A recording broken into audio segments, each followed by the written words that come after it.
Welcome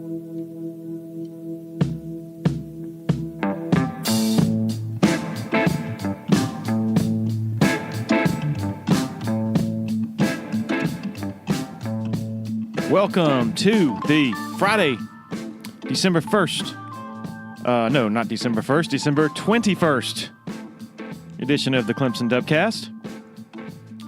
I should know this date because it's my mother's birthday. Happy birthday. She's a frequent listener to the podcast. Hope everybody out there is doing well. Hard to believe the day after tomorrow, the team will move its operation from the upstate of South Carolina to, I don't know, the mid-state?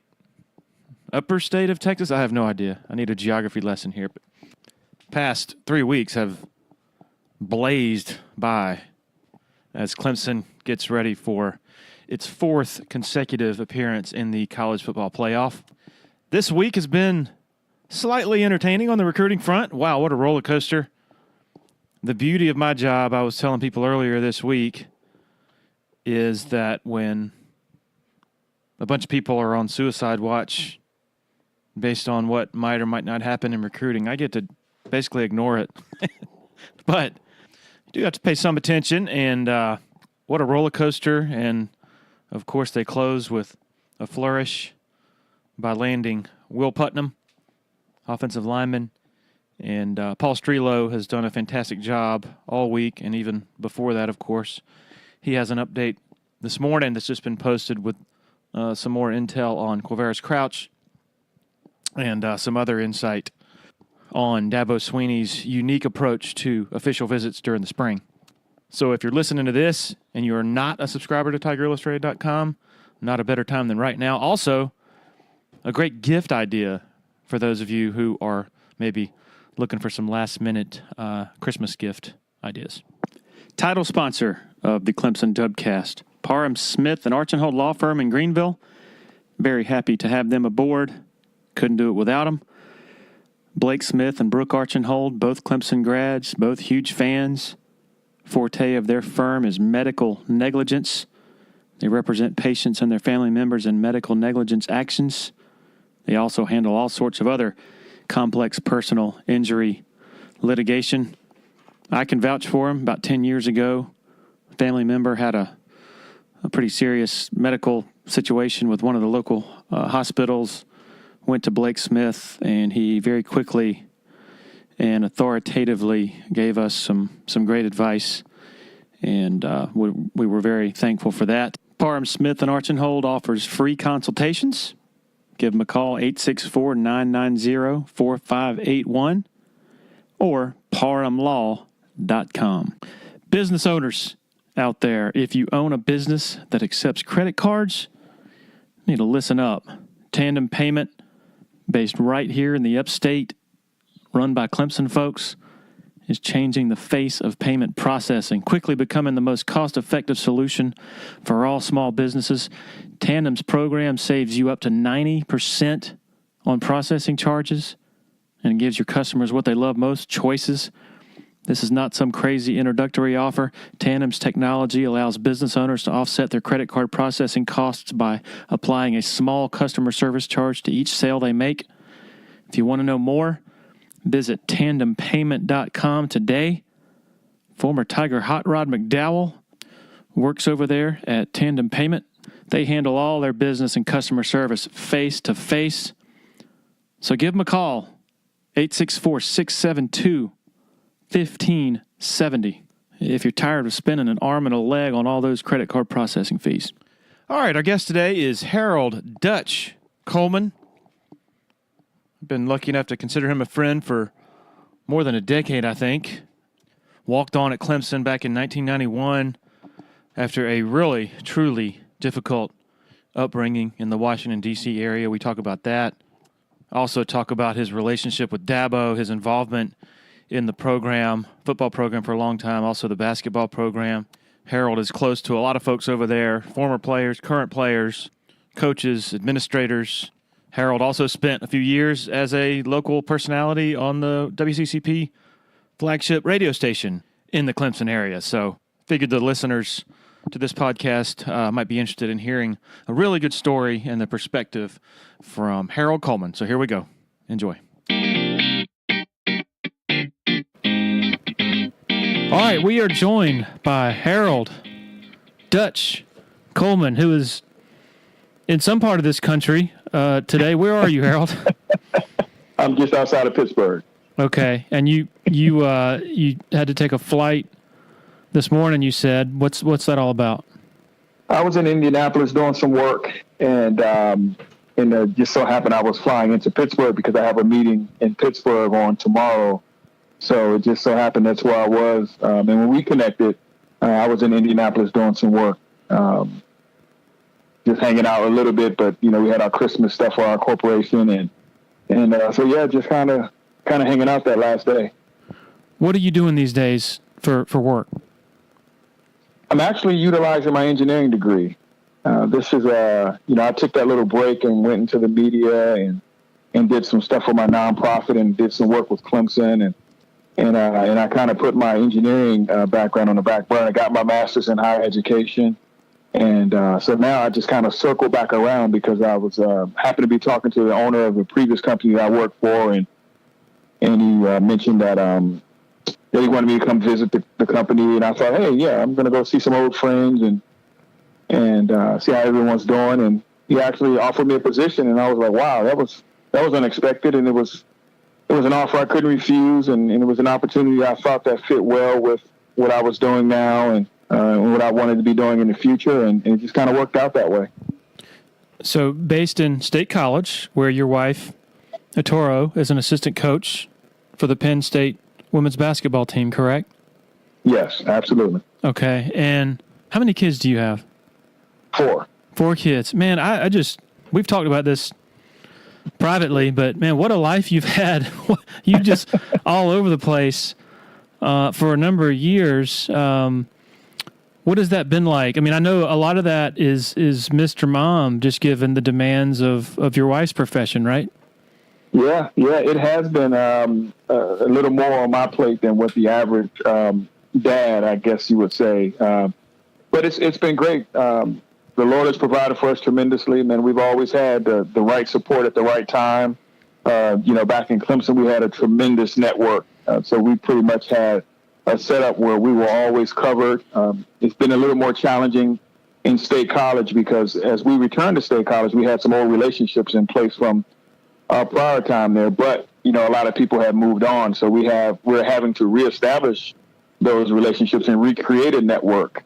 And of course, we have more kids now. We have twice as many kids as when we were here last time.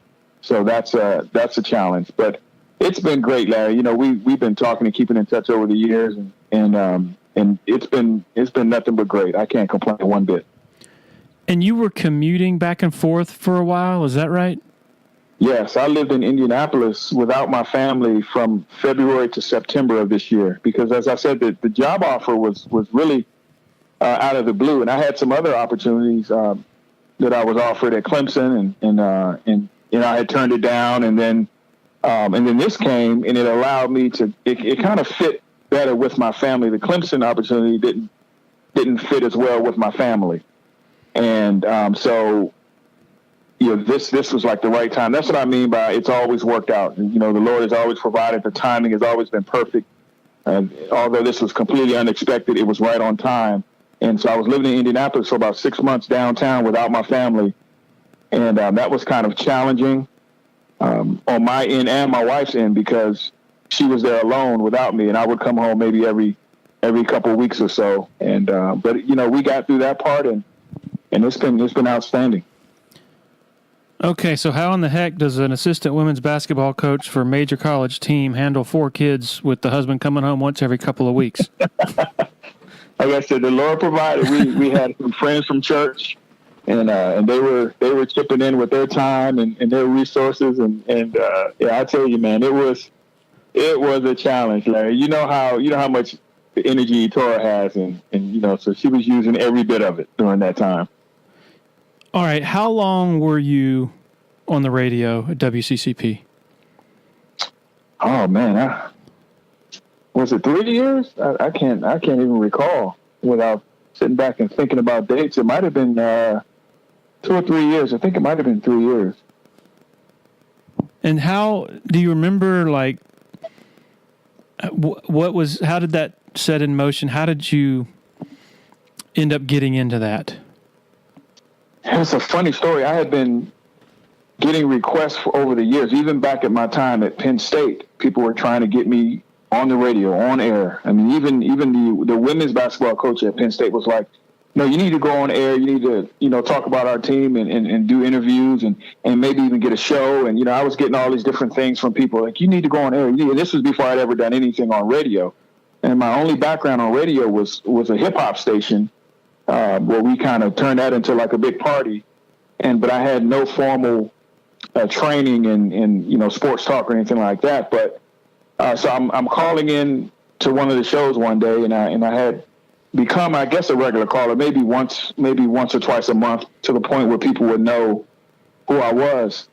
And Walt Deptula actually was the first person to ask me to come on air as a guest and as a regular guest. But Walt's show at the time conflicted with my life, how the free time I had, when I had the time to do that stuff. So I couldn't do it, but he was like, you do great, you be a great person on the radio, your knowledge, your experiences, yada, yada, yada. And I was like, I'm not sure. And so I kind of shut it down. And then, the noon basketball that we all used to play, James Turn asked me if I would come on his show. And of course, his show was at a different time, and it was at a block of time where I had free time because I was working with my nonprofit and I was doing things. I still had to get the kids and all that stuff. So it just so happened that Turn's program, that slot, fit my free time better. So I joined James Turn on his show, and I guess the rest is history. And then you and Qualkenbush had a show, right? Yes. After Turn exited WCCP, they teamed me and Qualk up, Qualk had been the producer of the show with James Turn and I.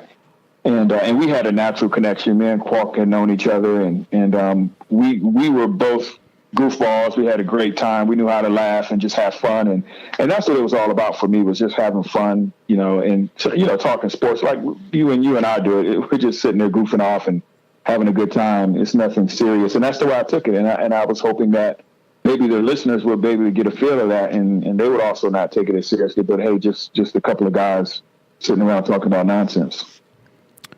Well, you accomplished something that very few people do in the media world, in that the subscribers of Tiger Illustrated actually liked you. Wow. You got plenty of compliments on our message board, which you were a part of. We're not going to give away your handle, but what do you think that, I guess, your shtick was not having a shtick? It was just being yourself? I think so. I wasn't a big fan, and I'm still not a big fan of the package stuff that people do. You take one side, I'll take the other side, or you try to create a controversy that's not really there. I'm not really a big fan of those type of tactics. The artificial things that you kind of create. Well, we got to create an argument, or we can't have a show. And I'm like, well, we can't have a show. I mean, there's always something going on. There's always an angle that's honest and genuine. You don't need to create those things. That's just me. But a lot of people, they do, and they'll run with that stuff. And I say, hey man, let's just talk about sports. Let's just see what happens. Let's see what falls out of our mouths, and let's have a good time. You obviously are a huge Clemson guy. You have a lot of deep and meaningful relationships with a lot of the folks inside the football program, the athletic department.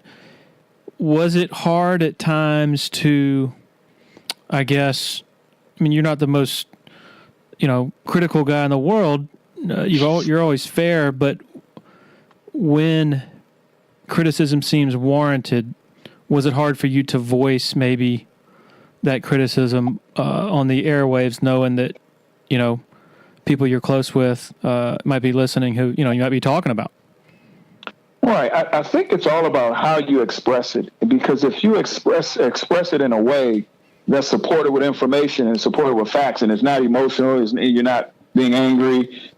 I think people will receive it better. And a lot of times people would look at me and say, well, I said the same thing you said. How come they aren't mad at you? And I said, well, it's how you say it. And it's how you discuss it. And, I don't need the venom. I don't need the anger. I don't need all the angst. I don't need all that stuff. I can just talk about what's going on, how I perceive it. And the other thing I do is I leave it open to other interpretations, because there are a lot of times where people will talk about things as fact, and people will, the masses will gravitate towards it and they will stick to it. And I'm sitting there and I know the facts, and it's the complete opposite of what's generally accepted. And I'm just sitting there shaking my head like, wow. So what I would try to do is I would offer, not to tell it, because I had a lot of relationships and I had a lot of things would happen that I would know they happened long before the general public knew. But what I could do is I can offer the idea. Like, have you ever considered that it might be this, or have you considered that it might? And within that, the answer will be in there. But I'm trying to lead the listener to think about the information in a different way and try to lead them to what actually happened without me telling them what actually happened. So that sometimes that worked. Yeah, so you're not putting it in neon lights saying, I know this.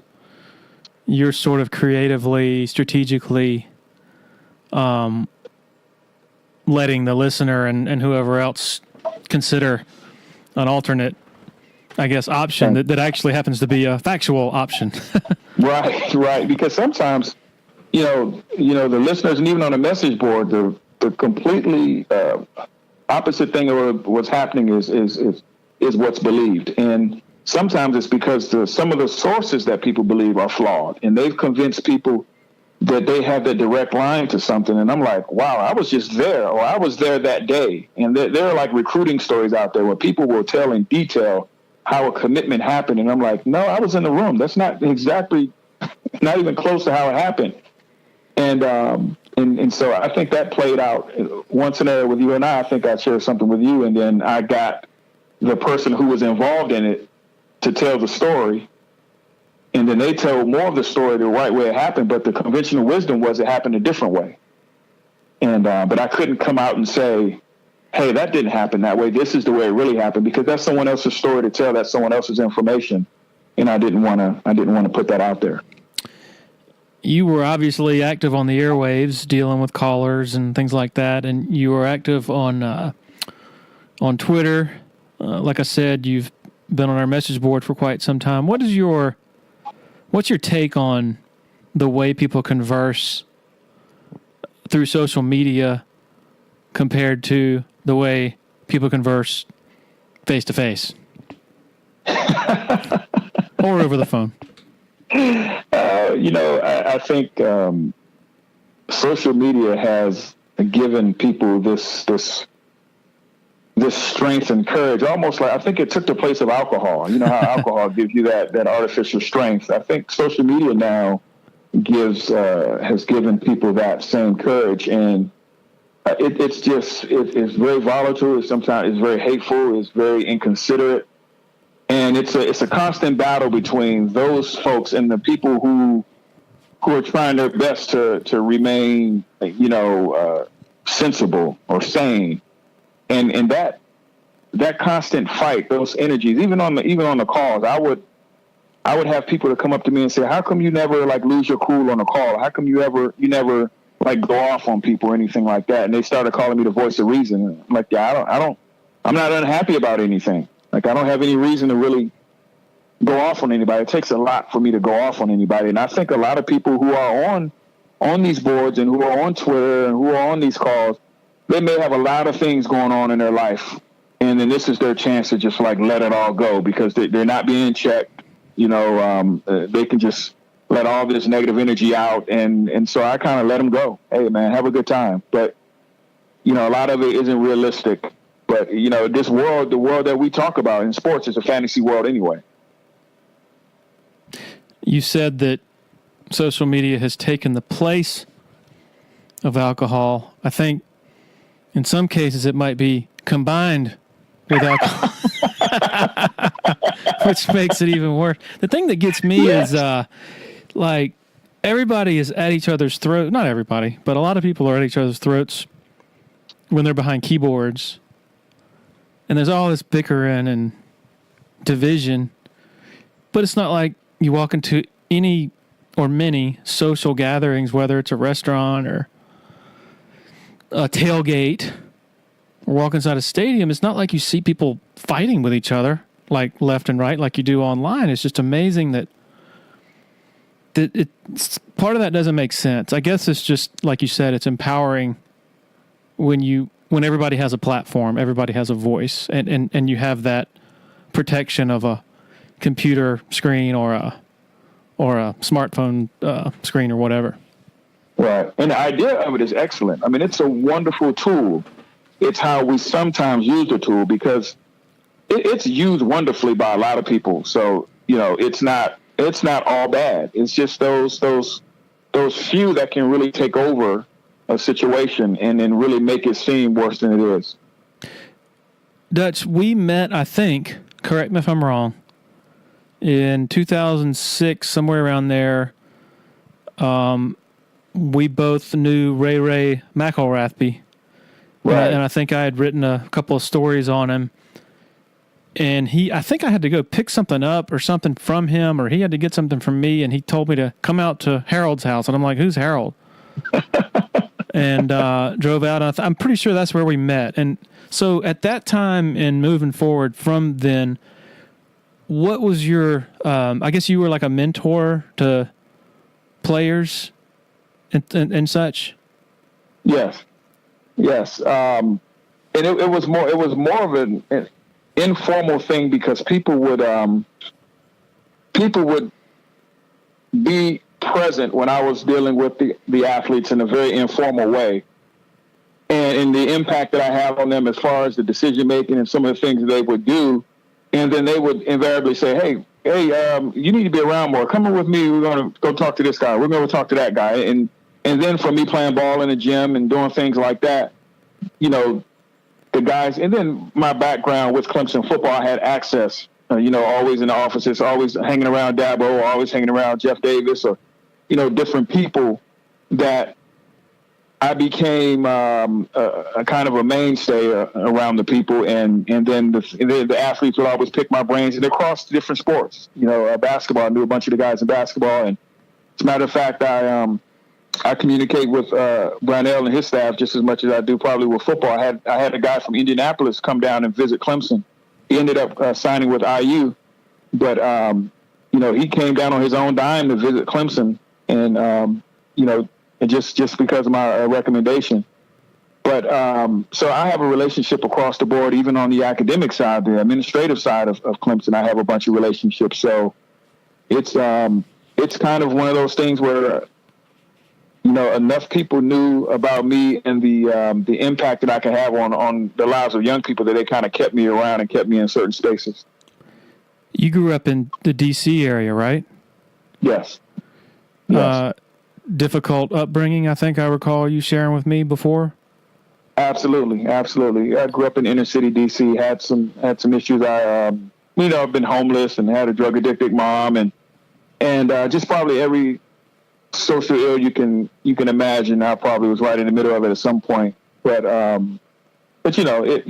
wasn't. That was normal for me and mine back then. So it didn't really seem like there was any other way to do it at that point. So when I look at it now, I can see how crazy it was, that existence was, but it was very normal at the time. You have siblings? Yes.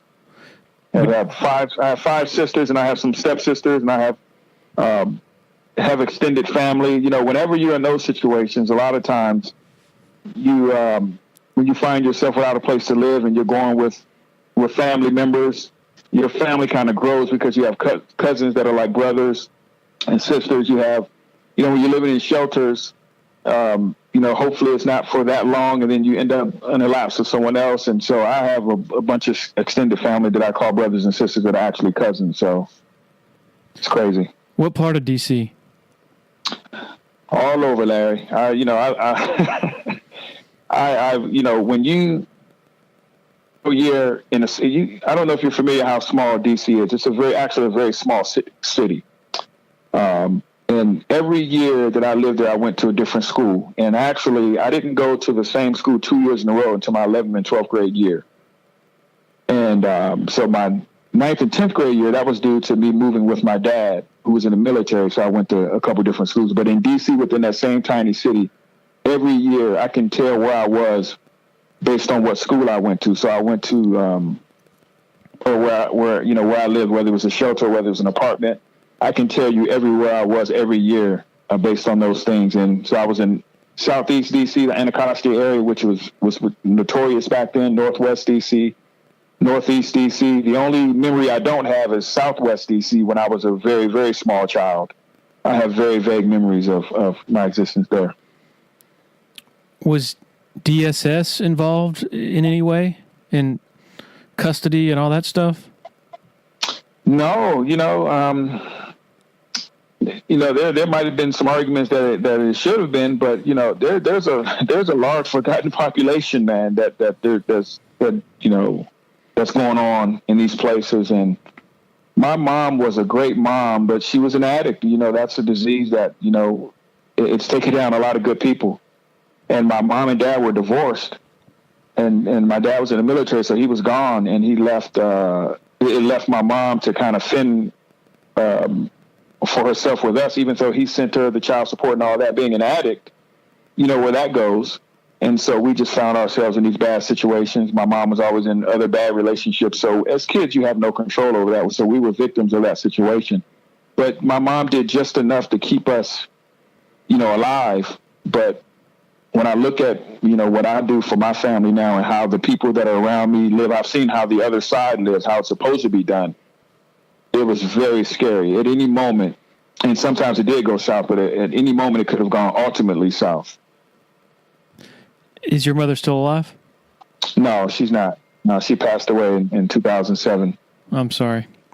No fun. Yeah, she lived. I used to make jokes about my mom because I'd say, if Rambo was on television, I'd say, nah, that's not good enough, Rambo. If they dropped my mom in there, she'd do a much better job. She did. I mean, nothing could kill her. And I said, she lived way beyond what she earned, because she could have, the lifestyle that she lived, she could have died. In comparison, she had a sister that died at 26, and she drank herself to death by the time she was 26. And so my mom lived twice as long as that, doing similar things. So she was a soldier. Do you think you would be as good of a dad, husband, if you didn't go through what you went through? If you had a more, I don't want to say normal, but a more privileged upbringing? I would hope so, but being that that's the only existence I know, I can't imagine that saying that didn't completely make me who I am. I can't imagine that the things I saw, my kids will never go hungry. My kids will never not have a place to live. I will never have my kids, helpless in certain situations. And so those are things that are so deeply important to me that someone else who didn't go through what I go through, those things are important, but it's not like that's like their focus when they wake up every day, because they've never not seen some of those things. So they just do what they do, and they end up taking care of their family. They end up doing all those things, but it's not with the intense focus to make sure that never happens and being intent on that.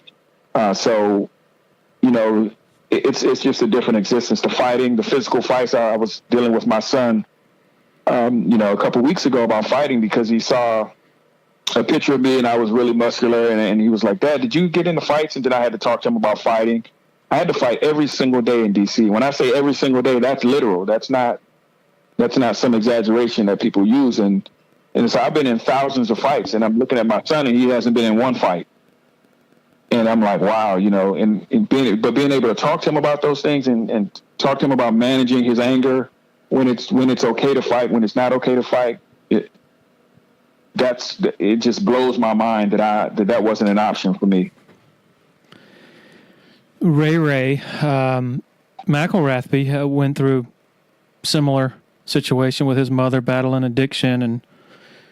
And what's the most important? And I'm sure there were other really difficult situations with players you have encountered at Clemson, what's the most important piece of wisdom that you gave to Ray-Ray and I guess others as well, just from your experiences? Well, I try to, even at Penn State, the athletes I dealt with at Penn State, you know, and I was talking to somebody about this a couple of weeks ago. You know, these things are happening. You know, it's a fact that they're happening. And, you know, take myself or Ray-Ray, for example. These things are happening. There's not much you can do about it. But there's a lower level of what we're going through. And this is what I mean. If you imagine yourself in a dark room, and then you have like a typical obstacle course where you run, you climb over the wall, you go up under the ropes, you swing across the rope across the water. You know, if you were in a dark room and you had to maneuver through an obstacle course like that, you can't win. You can't win. I mean, there's nothing you can do. But a lot of times the problems that we deal with, it's that same obstacle course, except for the lights are on. So I see that wall, I see that rope, I see the net that I have to go under, I see all those things. And I just have to go and I just have to attack the obstacle course. The blessing is that I see it. I can see what's in front of me. And there are a lot of people who are going through things and they don't know why they're going through them. They may have an addiction. They may have some problems they're not aware of. And so the one things I used to talk about to Ray-Ray and talk about to others is that once you know what the problem is, it's no longer an excuse. It's just a part of the obstacle course. You know, if you grew up with only one parent, or you grew up with a drug addicted parent, or your parents were an educator, okay, so now that's like, okay, that's the wall right there, that's the rope there, that's the puddle of water that I have to jump over. So I now attack those things, knowing that those are things, and I can't use them as excuses anymore. I just use them to explain where I am and why I'm there.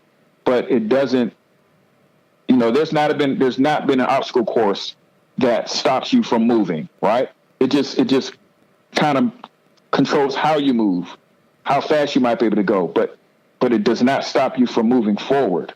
And that's why I try to talk to people about is, hey, yeah, okay, I'm not saying there's not a huge obstacle course right there. Yeah, there is. It's right there in front of you. Go get it. Go attack it and get through it. It might take a little longer. You might be sweating a little harder than the person that was running beside you that didn't have any obstacles, but the lights are on and go get it. Ray-Ray became a celebrity overnight. He was on Oprah, he and his brother, Famar. I kind of regret never having done a story on, you know, the aftermath of that. Like, how did that celebrity affect this?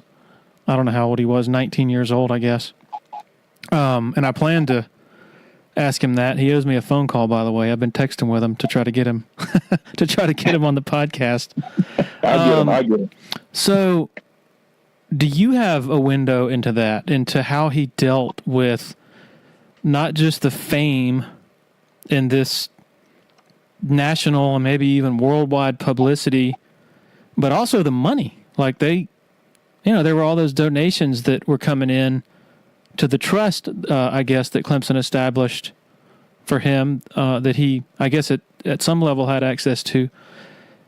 Are you in position to speak to looking back, 12 years ago, 12 years ago, and giving some insight into how that all affected him?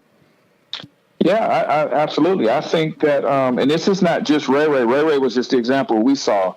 But if you take a Ray-Ray and you talk about all the things that he doesn't have, or all the things that he had to go through, and then you all of a sudden, even in any way, try to attempt to pile all those things on his plate, he's still the young kid who doesn't know much of anything outside of all the bad things that he's learned how to deal with, right? But he hadn't learned how to deal with normal society yet. And just because you know how to deal with the horrible side of society doesn't mean you know how to deal with the normal side of society. So when you begin to normalize Ray-Ray's situation, he has absolutely no experience there.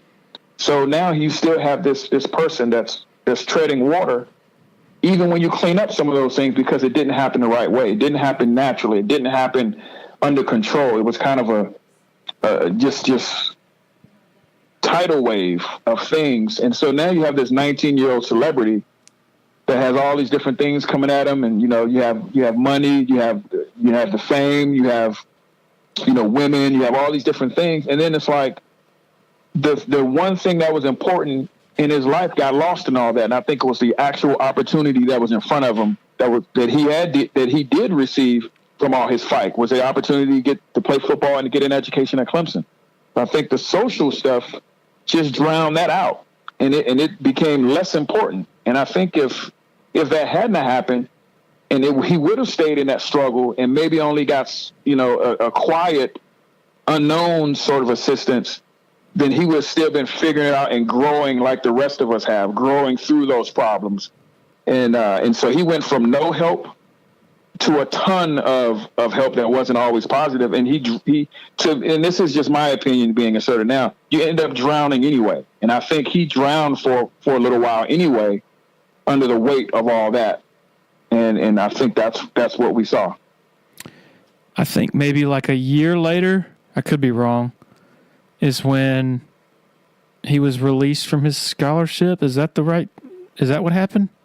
I think it was right because he went to Howard. Because we stayed in touch. I went to see him play at Howard, and we've always been in touch ever since then.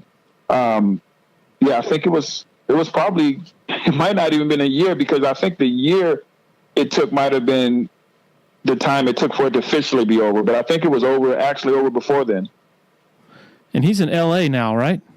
Yes. What's he doing? He's doing some training. He's training people, whether it's weight loss or getting people, in shape physically. He's doing some security, and I'll let him. I'll get him on the podcast. I'll let him explain exactly what he's doing. But he's doing what everyone else is doing now. He's working, trying to make it happen. The good thing about Ray-Ray, he's a good person, and he does have a moral compass. So he's never going to go too far off the good path, so to speak.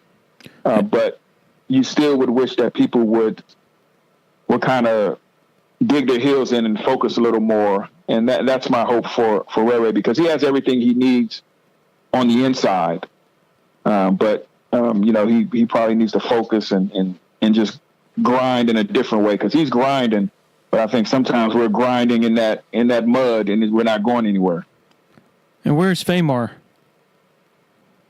Last time I talked to, I think it was Atlanta. I hadn't kept up with Famar as much, but I think Ray told me that he was in Atlanta and he was doing okay. Any idea how their mother's doing? No. Okay. No. All right. How did you end up at Clemson? You walked on, right? Yeah, man. It was a weird story. I come down to to something that was called the Clemson Career Workshop. And it was a long shot coming out of state. They weren't accepting too many people from out of state. It was probably like less than 1% of the people were out of state. And I got accepted into a program there and kind of fell in love with Clemson. And I had some opportunities to play football in some smaller situations, and even had Georgia Tech looking at me to come in because of my grades and my background in football, and coming in and redshirting and doing it. I had this whole plan for me, and I was like, no, I came down to Georgia Tech, NC State, and Clemson as far as my academic choices. When I chose Clemson, I had no desire to play football. I was like, I got to get my life better, academically, not through sports. And when I got to campus, one of the coaches found out that I was there and was like, hey man, what are you doing? What, you don't want to play ball? And I'm like, no, man, I'm kind of done. He was like, no, you got to come out, man. You got to come out. And I said, okay, I do miss it. And I came out and it kind of worked out. What year was this? This was in 91. Oh, wow. So Hatfield, last year, I'm sorry, not last year of Hatfield, but third to last year of Hatfield. Yeah. What was, so what was that like playing football for Clemson? Oh man, it was great. I always clarify that I when people talk to me about it, because I don't really share it too much. But when people say you played at Clemson, I say I was on the team at Clemson. So I was trying to clear that up. But the experience was wonderful because the relationships lasted. They've lasted forever. I got to play with some great people. The Brian Dawkins of the world. I got to get front row seats to see, the Ronald Williams runs. That guy was amazing. Pat Sapp, a lot of people forget about how impactful Pat Sapp was. Pat Sapp was like one of my favorite players in Clemson history, because I saw what he had to go through And I tease him sometimes because I was like, if he had gone anywhere else, he would have probably been a pro quarterback. But he came to Clemson in a situation where they were trying to transition away from the option, and we didn't have the linemen for that. We didn't have any of the infrastructure for that. We just had Pat sitting there as this Dante Culpepper type with nothing else, no resources, no offensive ingenuity. We had one option on each play. So I just teased Pat because he was such a tremendous athlete that he was probably the only one that could have taken us through the first part of that with his size and strength.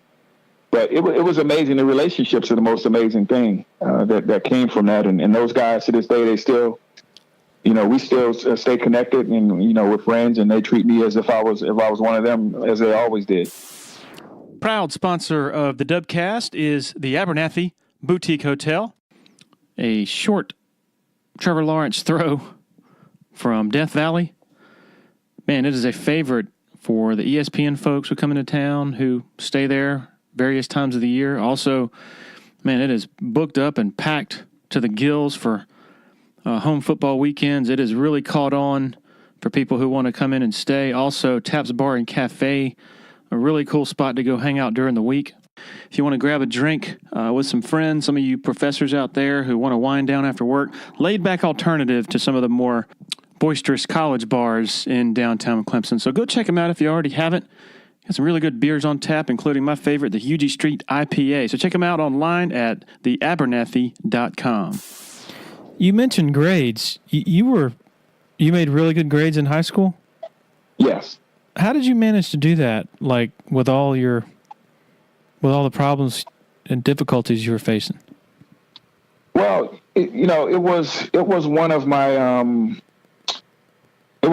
escapes. School was kind of when you grow up like that, school ends up being the best part of your day. Now, I did go to some pretty rough schools, but that was the most stability you had in your life. And I guess I was naturally smart because I was a guy who I've always had this weird existence of being really good in English and being really good in math. And usually you were good in one or the other. Yes. And I was I had 8 academically gifted classes. So you're talking about, people who were really academically gifted in math, they had that, but then in English, they were in college prep or they were in some other level. I was in academically gifted everything. And it was really weird because my teachers would always make comments about it. Whenever I would take these personality tests, I would always end up in the middle of everything. I wouldn't be on one side or the other. And so in graduate school, I was a great writer, but I had this engineering background and they were always looking at me like I was crazy. So it's come, I think it was a part of me, just looking at stuff. And then I was competitive. I did good in school because I saw other people doing good in school, and I was like, they're not going to beat me. I'm going to do better. And even in classes I didn't like, I was like, I'm going to beat that person because that person was bragging about having the highest grade on a test or something. And it just kind of worked out that way.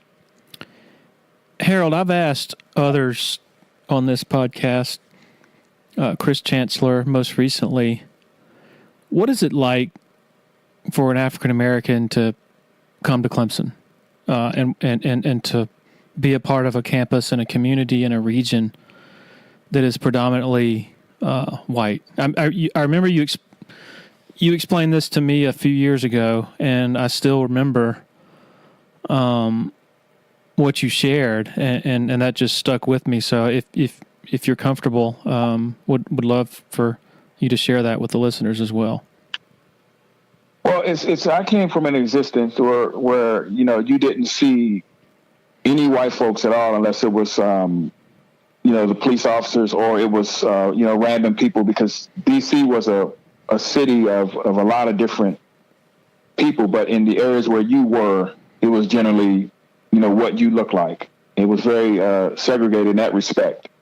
So coming down to Clemson, or coming down to the South in general, because I first came down in the South and it was in Florida and in North Carolina and then Clemson.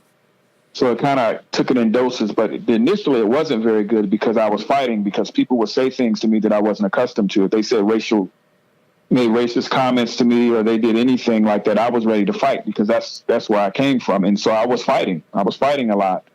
And my dad had to say, hey, he had to kind of prep me for what was going to continue to come, being where we were. And so I had to adjust And so being at a place like Clemson, as you are isolated, I think things are fine. But when the moments that you find yourself in the general population, sometimes that's when you remember where you are. Walking across campus, I know you remember, where TD's is. Yep. So, they always had that convenience store right there. So I lived in, a couple of different times. I lived in Johnstone, or if I lived on campus and we were going downtown, we would go across to that convenience store. Even if we happened to be just studying, we, backpacked up and everything. I'd leave campus, which is right where the soccer field is. And as you're exiting, there'd be a police officer driving by. And me and my buddy would always say, one of us, we'd say, I guarantee you that police officer turns back around. So we're exiting campus going to the convenience store. So when we come back out of the convenience store, sure enough, the officer's waiting right there. And then he shake us down with all kind of questions and where are we? And here we are with backpacks. And, we're coming from the library. We're coming from, here. We live right there. You can almost see Johnstone, A section right there, in the shakedowns that will happen. And at the same time, Larry, the thing that got me was my white friends, if we were downtown or something was happening, and this was something I was very unaccustomed to, they would get into arguments with police officers, and they'd be pointing and they'd be touching the police officer, shoving them and doing all that stuff. And I'd be like, oh my God, you're going to die. What are you doing? You can't touch a police officer. And so that was an awakening to me of how different existences were for myself and others, because in D.C., you walk down the street and you get slapped upside the head by a cop for no reason. I was a good kid. Outside of me, defending myself or defending my family, I was never an instigator or anything like that. But, you got treated and lumped in with everyone else. And so when I got down south, that's when I got to see the deep contrast between the two existences as opposed to just my own existence. And it happens to this day. I see different things that happen that just like, wow. And my friends, I have friends that are with me, and they're my white friends. And they're like, this could happen to you at any moment. We're together, and then something happens. You go, hey man, that wasn't good. Did you see what he just did? I think he just did that to you because you were black, or because you like whatever you were saying. I'd be like, no, don't worry about it. Let's go. You'd be like, no, we're not going anywhere. We're going to handle this. They're going to do this. And I'm like, oh no, man, we got to go. We got to get. And so, but if I told some of my white friends that happened, then they might write it off like, oh, no, he was probably this, or maybe you did that, or maybe you looked at him like this, or maybe you did that. So it's almost like you have to be there to be appalled yourself, as opposed to me telling you how appalling the situation was. And so those are the different things that I've, come up with over the years from my existence, just being in a predominantly white area as opposed to being isolated where there's basically 99.9% black folks. I think the context from which you shared that with me was a couple of years ago. Students were protesting at Sykes. I don't even remember what it was about. Yes. But both you and I think both had the same opinion. Like, what are they protesting? Right. I mean, they got it pretty good. And you felt the same way, but you said to me, Larry, you have to understand where some of these people are coming from and what they have to deal with. And while you weren't necessarily endorsing whatever the protest was about, you understood. Does that make sense? Right. Oh yeah. And I've been on record saying that the way they handled that situation, I would have completely been against it. I thought they were following poor leadership. Something was happening. And I thought that Clemson could have done some things better as well. After I talked to some of the people in the upper administration about some things that were going on, and I was like, well, how come no one knows about this stuff? And I said, you guys got to do a better job of communicating to the masses what you guys are doing. Because if you remember, they had a list of demands. And I'm talking to the higher ups at Clemson, and I'm like, half of these things on this list you're currently doing. And I'm like, but they're not aware of it. And I said, you need to be communicating with your quote unquote constituents. Let them know what's going on. I said, because at that point, they're going to either start buying in or they're going to start assisting. They're going to start doing things. But what they're not going to do is complain about stuff that's happening, saying it needs to happen. So, I looked at both sides, and a lot of times these situations, it just requires a little more common sense than being used, and all the vitriol and all the hate that people go into it wanting to. People go into situations wanting to be angry, they're wanting to complain, so they're already fired up, and then the other guys, they're ready to fight for what they believe in. And it's like, oh man, you guys are, missing the opportunity to solve a problem here because you're so interested in fighting. And so that's the biggest issue with leadership today is that, I think we get our heels dug in on winning when it was never about winning when you're leading, right? And when even in government, right? It should, you have a two-party system, and at the end of the day, no one should walk out with everything. It should be, hey, I like it this way, or I like it this way. Huh. So what can we, let's sit down. Let's go get some drinks. Let's go sit down. Let's figure out how your guys can be happy, my guys can be happy. But at the end of the day, everyone's taken care of. You're not going to get everything you need, and I'm not going to get everything I need. But if we find this sweet spot, man, we can sure make a lot of people happy. And it's derailed. Like, that's no longer the case. It's I want everything, and the other side wants everything. And then they just sit there, and nothing moves. And then the people are left there holding the bag. How much would the conversations be different if prominent athletes started voicing? And I'm not saying they should. Don't misunderstand. I'm just saying what do you think would happen at Clemson if, say, like a Deshaun Watson, for example, type player spoke up about something that he wanted to see changed, whether it be, I don't know, I guess the obvious would be Tillman Hall. He wants to see a different name on that. What would the conversation be like then?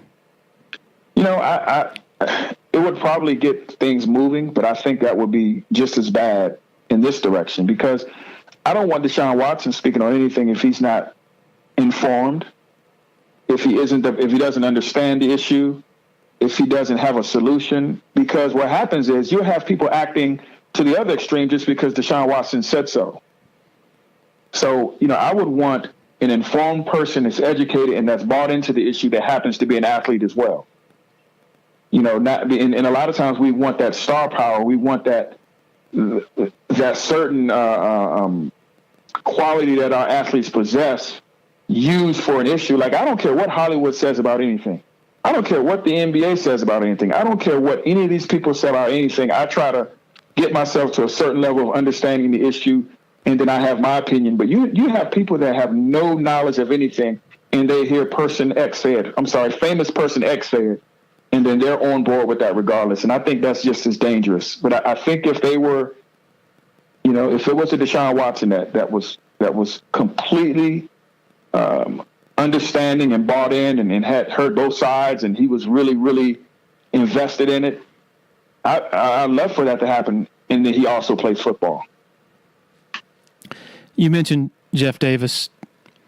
What's really amazing to people who have been around Clemson a long time, when you look at the Paul journey and all the resources devoted to that, and also the football facility by itself, is thinking back in 2006 when the football program was in the McFadden building, and Jeff Davis, he was an IPTAY fundraiser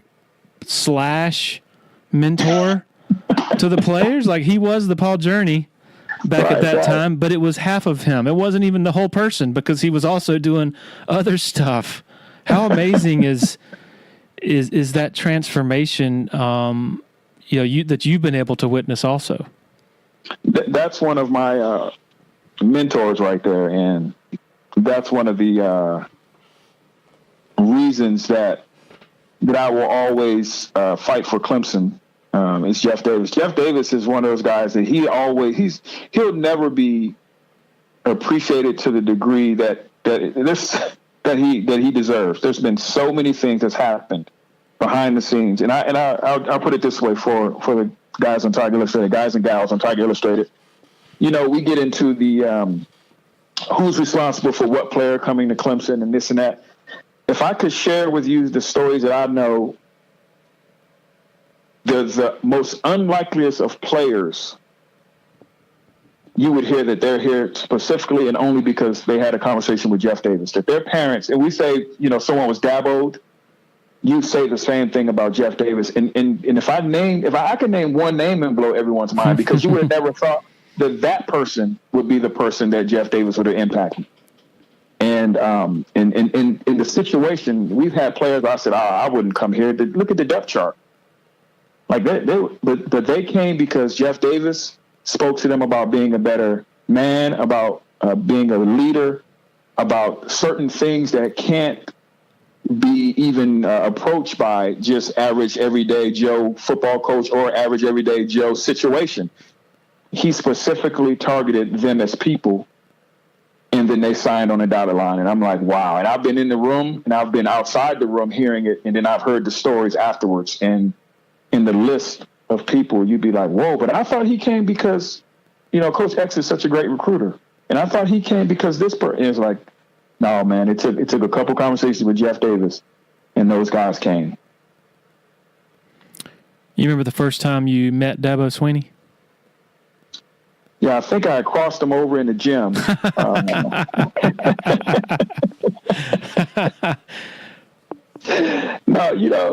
me and Dabo have been friends since he was a wide receivers coach, and Dabo was always very transparent with me.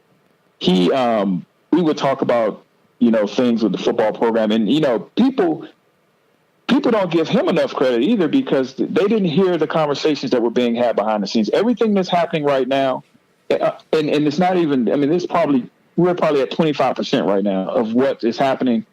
Dabo told me these things will happen, and it's coming to fruition exactly. It's scary, exactly as he said it. And I'm sitting there shaking my head every time we talk. I'm like, wow, this is scary. And you talk about when people give Chad Morris the credit for the offense. I'm like, man, Dabo found somebody that did exactly what he wanted to do. He didn't just bring somebody in. He targeted Chad Morris because Chad Morris was doing what he wanted Clemson to do. It's not like he just brought Chad in and said, all right, Chad, do whatever you do. He said, no, I need this type of offense where we do this, we focus on this, this, and this is how we're going to do it. And he said, that guy is doing the closest thing possible to what I'm asking for. Go get him. And the X's and O's and how we play football now is how Dabo and I used to chop it up about stuff back then. It's all happening. From the types of players, the types of people. You think about this Candyland that he was talking about with the character being first and all these different things. Well, that's what Clemson's known for now. It's known for that more than it is like a hard-nosed, group of like monsters, rogue players that are winning like at Miami back in the day. No, it came as these vanilla, goody two-shoe guys who are winning the right way, could play football. And if you hear it back then, you'd be like, nah, you're gonna need some angry people in there. You're gonna need a little bit of an edge. You're gonna need some people that's getting into trouble. You need those guys because everyone needs those guys. And Dabo was like, no, this is how it's gonna be. This is how we're gonna set it up, and this is why. And it happened. I think you just said a minute ago that only about 25% of his vision is complete. Am I right? Is that what you said? Yeah. Okay. Yeah, I'd say because there are things that he wants to happen that hasn't happened, and I have faith that Clemson is going to make it happen. And I'm hoping, because when it was only at 10%, and I was saying, man, they need to let Dabo do this, and they need to give him that, and they've been giving him more and more, and they've been giving him, a little bit more leeway, each year, and so I'm confident that it's going to continue. He says he wants to build the model program in college football. What else is left for him to realize that, for the program to reach that? Well, yes, Dabo, I think he has 4 people that hadn't completed their degree requirements, 4 of his seniors. I think, if I got the number correct, he wants that to be 100%. That's one. He wants, and this is me in my interpretation of what he said to me. In saying the model, he wants people to look at that situation at Clemson and say, all right, from now on, we're doing things this way. We're building it that way. Well, that becomes the example. People look at Alabama and they say, well, they're the model, right? They're the program that everyone wants to be like. Well, not really. Is that really what you want? Like, you don't really want that. You want the results, but you don't really want your program. And this is no disrespect to Alabama. I'm just saying in a perfect world, you don't want some of the type of players that they might have there in the program. You don't want you want the 12-0, but you want to somehow have fun while having a 12-0, right? You want that to also be happening. When in Alabama, it seems like, yeah, you're going 12-0, but man, this is a tremendously hard business. And this sucks some days because we're not really happy, but we're 12-0. And that's just my interpretation of Alabama. And so you want to be able to say, man, this is great, and we're 12-0. I love it. And you look at the Patriots, and people say the Patriots are excellent. I have friends that play for the Patriots, and it was miserable. It was completely miserable, but they were winning. But they hated going to their jobs, and then people, the star players that people hear about that put out this image of the Patriots, they were unhappy with the Patriots. And but they won, and they had the company lines and all that stuff, but they weren't happy. So I think Dabo wants it to be true that you can be happy. You can do all these things. You can be ultra focused. You can be laser ready. You can be all those things and still be 12-0 at the end of the year. Like, those things are possible. You don't have to sacrifice one for the other. And I think that's what he's aiming for. And then everyone to realize that it can be done. It's not some fantasy land. It actually can be done. Speaking of Alabama, you might have heard this story too. After the 2015 national championship, Nick Saban, who was pulling his hair out trying to stop Deshaun Watson, they win the game in Glendale, but in the coach's locker room afterward, 30 minutes after they win the national championship, he chews out his coaches because he didn't like sitting there for 3.5 hours chasing around Deshaun Watson. Right. Hard to imagine Dabo being upset after winning the whole thing. No, and I'm telling you, the stories are real. Like, I have people that I know that worked on staff at Alabama.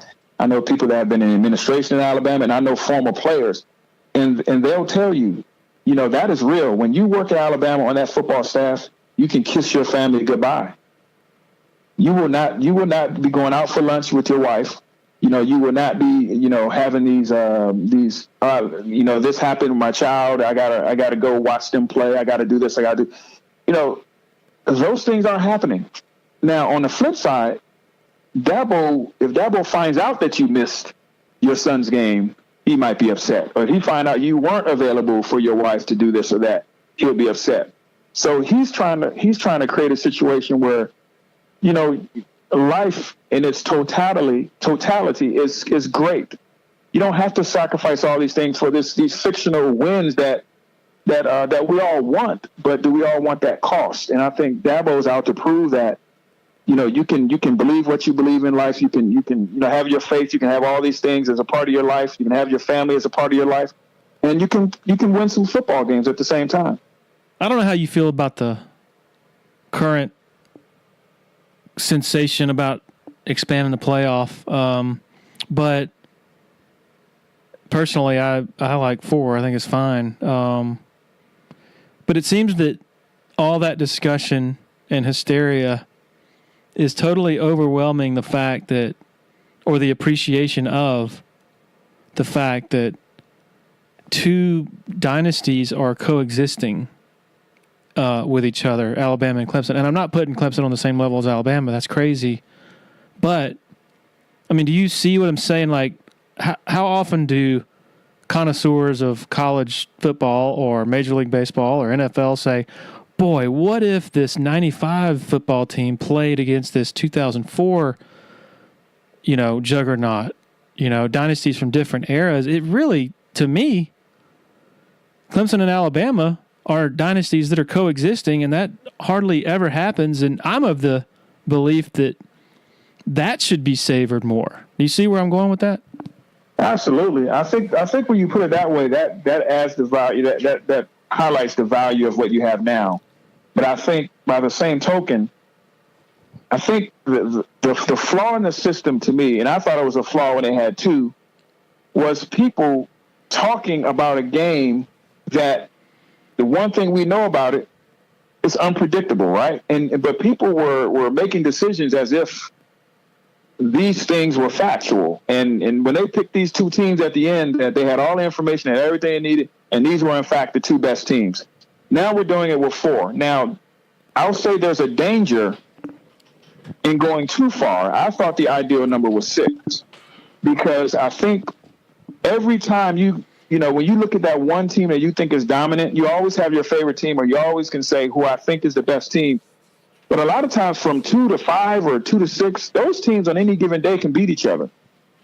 And I think the fact that we have 5 power conferences and in 4 slots, it again opens the door for people to talk about what they think.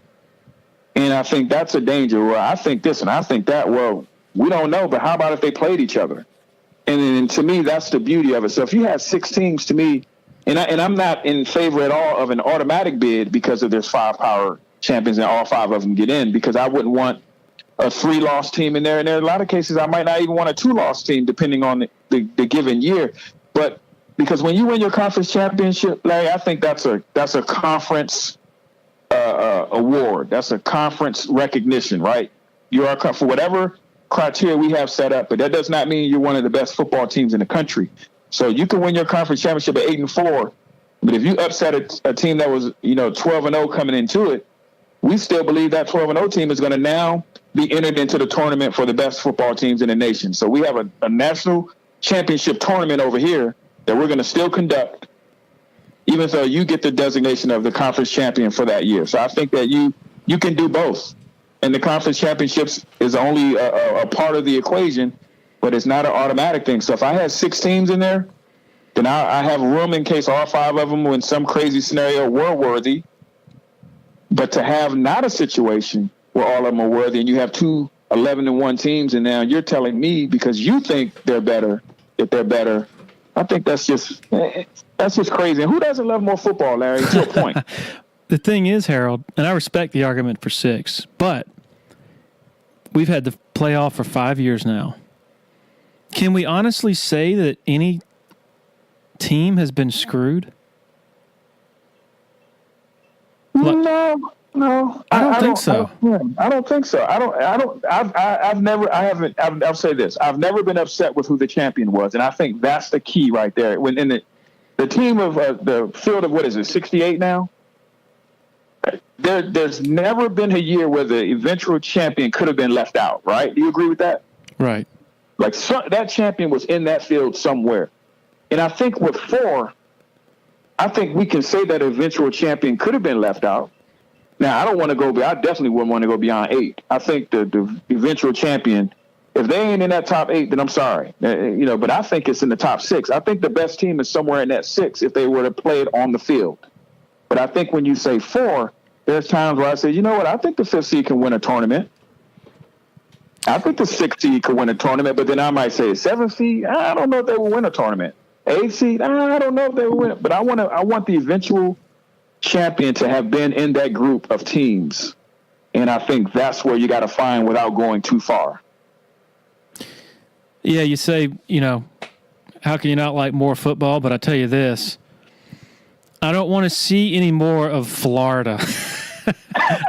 I don't want, last year, I didn't want to see any more of Miami. They got their brains beat in by Clemson. They're done, man. I don't want to, I really believe, and Ryan McGee of ESPN said this, I guess, last week, or he agreed with my premise that the gap between the top 4 and like the number 10 or 11 team has never been wider, or hasn't been wider in a long time, at least in my opinion. I mean, it just seems that these teams at or near the top, Alabama, Clemson, Georgia, Ohio State, they are worlds apart from Florida. I don't know who else is up there. LSU. Am I wrong?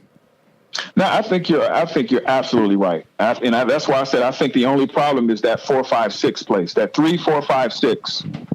Those guys can probably beat each other given the certain circumstances, the certain Saturday or whatever, that, it could happen. So, but I think, there is a point where you go too far. And I think if you gave this, like, the first and second seed a bye, and then you let, 3 through 6 handle it that first week, and then now you cut some of that stuff out where, all right, well, 4, 5, and 6, have at it. And then so you are giving yourself that compromise where we do believe that, Georgia could have been a candidate or Ohio State could have been a candidate. I'm not a believer in Ohio State this year, by the way. I saw too much of them, and I'm not a believer. But in any typical year, those teams in that realm, I can't specifically say that they wouldn't have beaten Oklahoma or Oklahoma wouldn't have beaten Georgia or, those different things. And I think that creating that space for them to kind of fight it out to kind of finalize it and then continue the tournament, I think is great. That's a good point for sure. Harold Coleman, I asked you for 30 minutes of your time, and you gave me double that, more than double that. So I apologize. Oh, no. Has it been that long? It's been an hour and 4 minutes. Oh, my goodness. Hope I didn't get you in trouble with your job, but no, man, we're fine. I just got off the plane and I'm kind of, decompressing. So this is good, man. I love sports. I love talking to you about it. We always have a good time talking about, I always call it nonsense. We have a good time talking about nonsense, and I hope the people listening enjoy it. And, hey, anytime you need me, I always said, I wish we did a show together. Yeah. Because I think, we balance each other well, and we have a good time. We don't take this stuff too seriously. Yeah, we talked about that a few years ago. That'd be fun. But I'll settle for this for now. Yes, sir. Yes, sir. Harold Coleman, thank you so much. We look forward to having you back on sometime. My pleasure. Have a great Christmas. You too. All right, thanks to Harold Dutch Coleman for joining us basically on the spur of the moment. Really appreciate that. Also appreciate the support of our sponsors. Title sponsor, Parham Smith at Archon Hall Law Firm in downtown Greenville, the Abernathy Boutique Hotel in Clemson, and Tandem Payment in Greenville. Thanks to them for all their support. Thanks to all of you for making this a regular part of your listening routine. Next scheduled podcast is Monday, Christmas Eve. Still not certain whether we're going to do one that day, but if we do, you'll know about it through all the normal channels. So everyone have a wonderful weekend, a safe weekend, and you'll hear from us soon. Cheers.